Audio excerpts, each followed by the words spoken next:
Here I am at the Newark Air Museum, Deborah,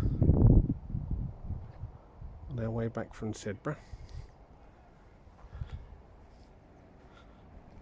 Had the amazing privilege of having a guided tour of the cockpit of the Vulcans here by a pilot.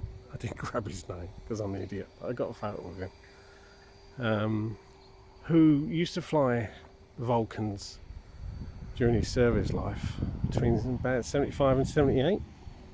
He then moved on to fast jets, Jet Provost, Hawk, joined the Red Arrows, used to fly Tornado GR1s, and then got the opportunity to fly the Vulcan to the Sky 558 Vulcan, and was actually one of the pilots on its farewell to flight around Britain. So flew over me. He's also at Dunsfold, and when I saw it there, and we had a great discussion about the plane and his journey with it. Had a chat about the concept of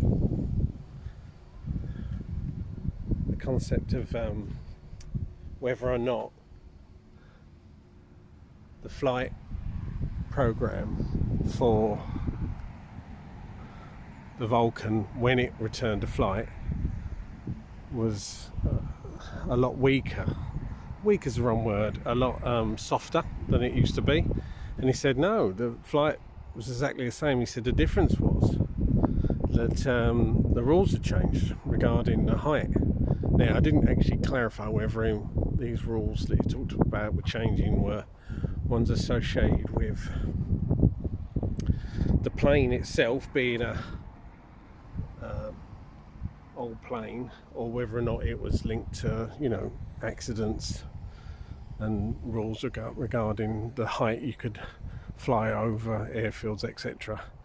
But he said that was the thing that had changed, not the actual program. But again, all that great stuff and long discussions about how they were able to get the plane up, and all the equipment, about 7 tons of equipment that they stripped out of 558 that didn't have to be certified if it was stripped out. Things like a lot of the radar and radar jamming equipment was all lost because the video, my screen overheated, and it would appear to have not saved that discussion. So I am as gutted could be. Also had a nice chat about Red Arrows and the replacement options going forward. Again, all lost. But anyway, there's the Hastings, which is I love this plane. There's an example at Duxford, which is in a bit better condition than that, basically because it's not outside. Here's the Shackleton, which I always, when I was growing up and see flying, used to think of it as a bit like a ancestor.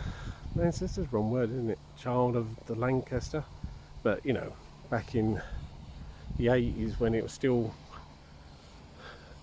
pressed into service as anti-submarine and naval radar, based on the problems we had with Nimrod. It was still great to see it, and I think we end up abandoning Nimrod and going for AWACS. But my Deborah's dad, my father-in-law, used to fly in these back in his RAF days.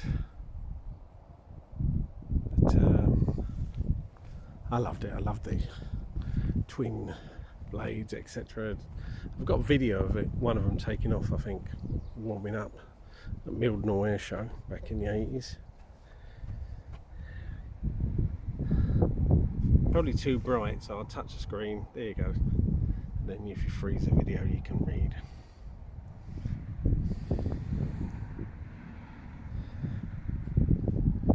exhibit under restoration. There is a oh, it's closed off.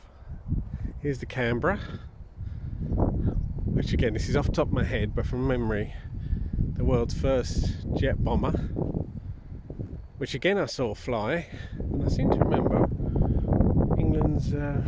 one of England's rugby players being assigned to, not to fly, I think his maintenance, one of the Underwoods.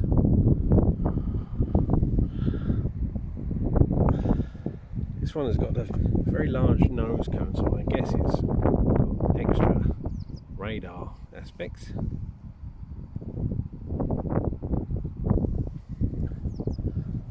I can't remember if there's any still flying. I do remember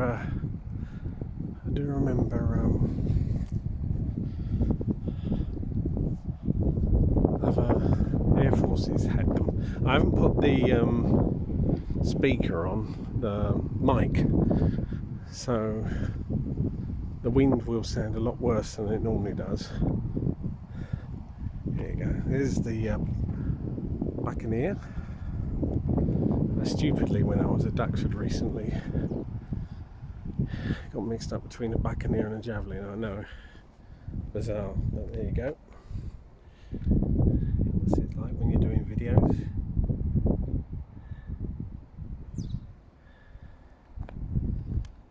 There we go. It's lovely and quiet today. It's Friday the Gloster. There's a pilot. You can land here.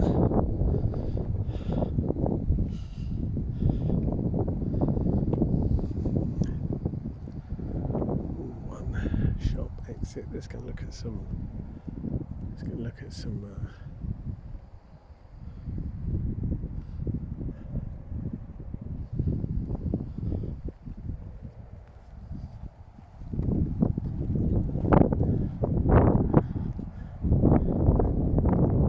Some chopped off fronts. Pilot, idiot, he's a motorcyclist.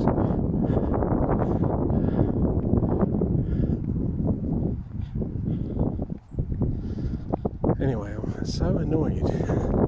I've never had a video not save, and to have not have that one save is awful, but there you go.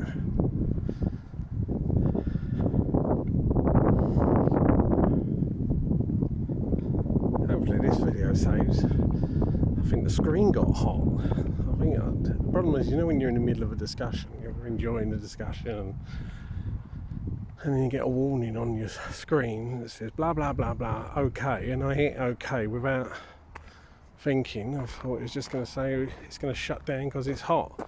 I didn't think it would shut down and then not save. Anyway, I'm bleating on too much. Here we go.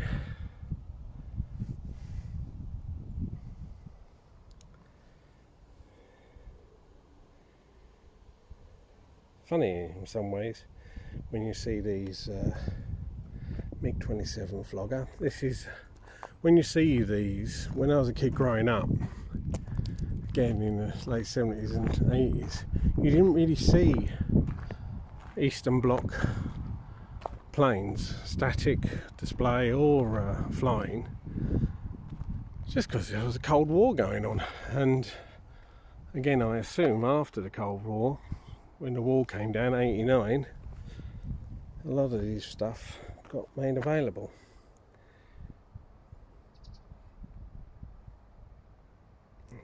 It says it arrived at the museum in May 2002.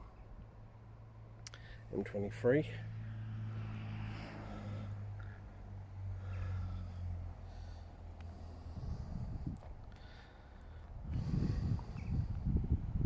Mach 2.35.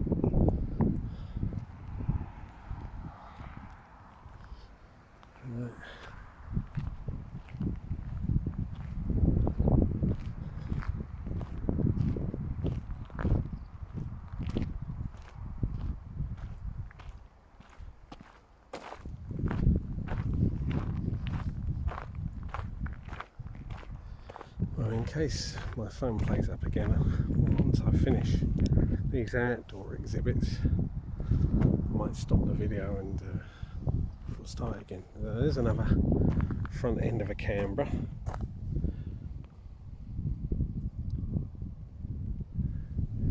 Yeah, this is a lightning. Oh, I didn't know if bother bringing up, but I used to remember watching the lightning at Milden Hall.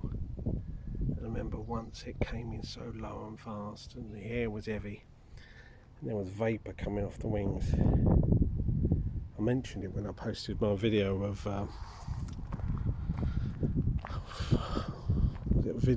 one of the Vulcan flights that I took,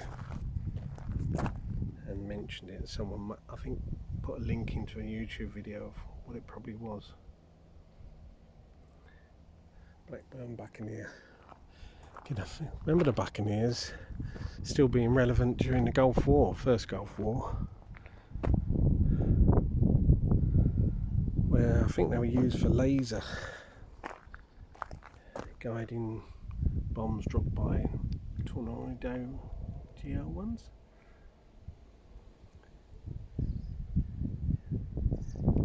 It's always sad in some ways when you see a cockpit, same as locomotives when they're chopped off. But I suppose at least something's saved. Oh, I used to love the Phantom. Massive, always seemed gigantic.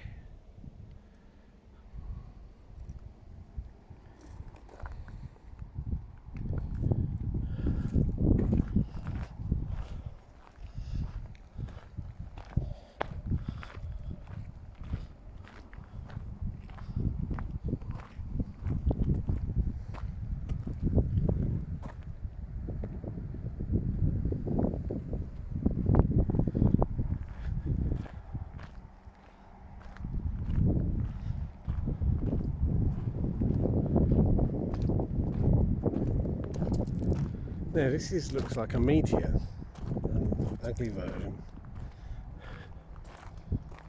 There we go, two-seat trainer built 1954, passed through modifications and then blah blah blah. Was declared non-effective airframe and was became a gate guard. Sold in 1975, was loaned to the museum in January 1985.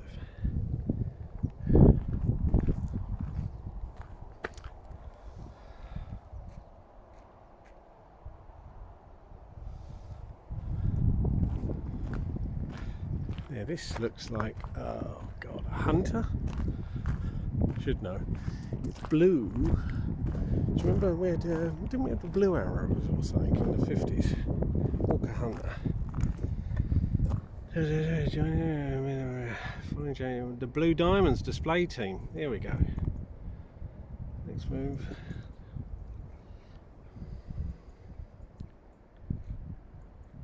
Returned to the RAF after trips in Saudi Arabia and Jordan. Moved to the last where it struck off charge in 1983. It was bought and delivered to the museum in 2017.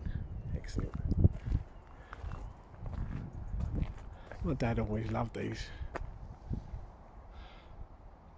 Obviously, but terrible crash at shore. I'm in one of these, which has affected not just the loss of life of the people on the ground, but affected the way that we can enjoy air shows going forward. But to be honest, that's every accident seems to do that. And again, there may be a bit of nostalgia, but air shows don't hold the appeal that they used to for me. Nowadays they seem so anodyne, is that the right word? You know, distance. There's no shock and awe.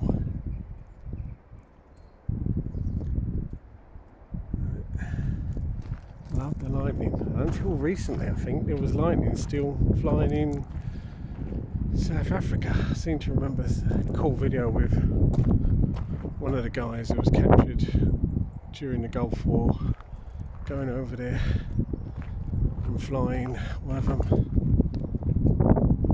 Again, when I was a kid, loved them. Yeah, this looks like a Jaguar, which I think was a collaboration between us and the French.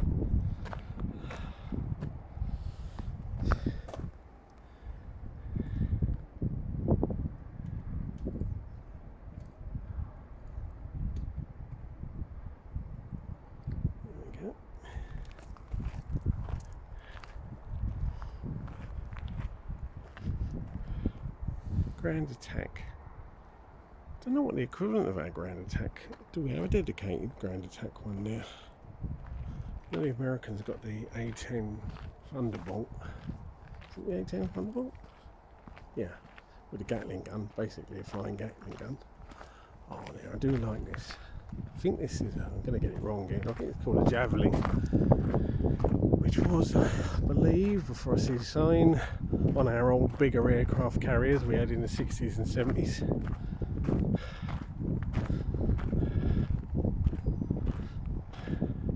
I believe there's one, used to be one, a blue one at Yeovil. Dad took a photo of it in the early 80s, near the entrance. No, Sea Vixen. I knew I'd get it wrong. What an idiot.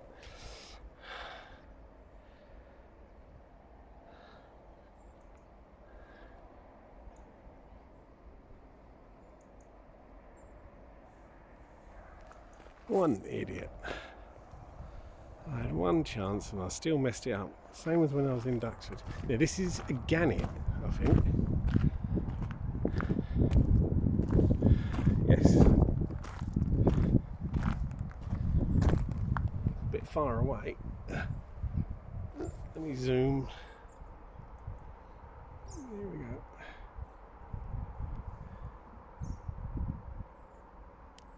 They got it in 82. I just want to look great. Again, another plane that run off our larger aircraft carriers. Right, this video is 16 minutes long. I'm going to stop it, just in case I lose it, and then start again once I'm in a hangar.